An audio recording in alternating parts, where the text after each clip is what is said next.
Hello বন্ধুরা, আসসালামু আলাইকুম। আজ আমি আপনাদের সাথে শেয়ার করব শীতকালীন একটি রেসিপি।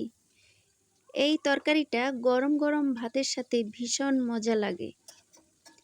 প্রথমে আমি চুলায় একটি কড়াই বসিয়ে দিয়ে দিব সরিষার তেল। তেলটা গরম হয়ে গেলে দিয়ে দিব পেঁয়াজ এবং মরিচ কুচি।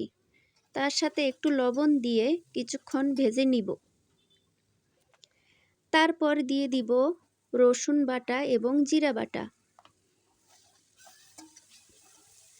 মশলাগুলো কিছুক্ষণ ভেজে তারপর একটু পানি দিয়ে দিব হলুদ এবং মরিচের গুঁড়ো।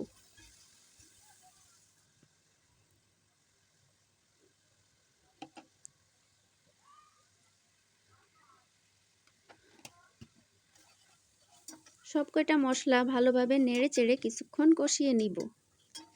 তারপর দিয়ে দিব সরিষা বাটা। এই তরকারিটায় সরিষা বাটা দিলে খেতে অসাধারণ লাগে। আপনারা এভাবে ট্রাই করে দেখবেন। সরিষা বাটা দিয়ে মশলাগুলো আরও কিছুক্ষণ কষিয়ে নিব। তারপর দিয়ে দিব আগে থেকে কেটে ধুয়ে রাখা ট্যাংরা মাছ। আজকের তরকারিটা আমি ট্যাংরা মাছ দিয়ে রান্না করব। আপনারা যে কোনো মাছ দিয়ে রান্না করতে পারেন। মাছগুলো ভালো করে কিছুক্ষণ কষিয়ে নিব। এপিট ওপিট করে ভালো করে কষানো হয়ে গেলে একে একে সব কয়টা মাছ আমি তুলে নেব। মশলা থেকে একে একে সব কয়টা মাছ তুলে নিব। তারপর সেই মশলায় দিয়ে দিব আগে থেকে কেটে ধুয়ে রাখা বেগুন। বেগুনগুলো দিয়ে মশলার সাথে ভালো করে নেড়ে চেড়ে কিছুক্ষণ কষিয়ে নিব। বেগুনটা ভালো করে কষানো হয়ে গেলে এবার পরিমাণ মতো দিয়ে দিব গরম পানি।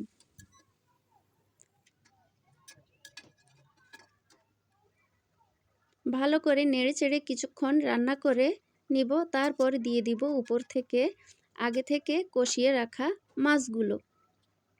এরপর দিয়ে দিব কুমড়ো বড়ি। বড়িগুলো আমি আগে থেকে তেলে ভেজে রেখেছি। এরপর দিয়ে দিব একটা টমেটো কুচি। কিছুক্ষণ রান্না হয়ে যাওয়ার পর উপর থেকে দিয়ে দিব ধনিয়া পাতা কুচি। এরপর রান্না করে নেব। ব্যাস হয়ে গেল অসাধারণ একটা রেসিপি। গরম গরম ভাতের সাথে এই তরকারিটা ভীষণ মজা লাগে। এভাবে রান্না করে দেখবেন, অসাধারণ লাগবে। ধন্যবাদ সবাইকে।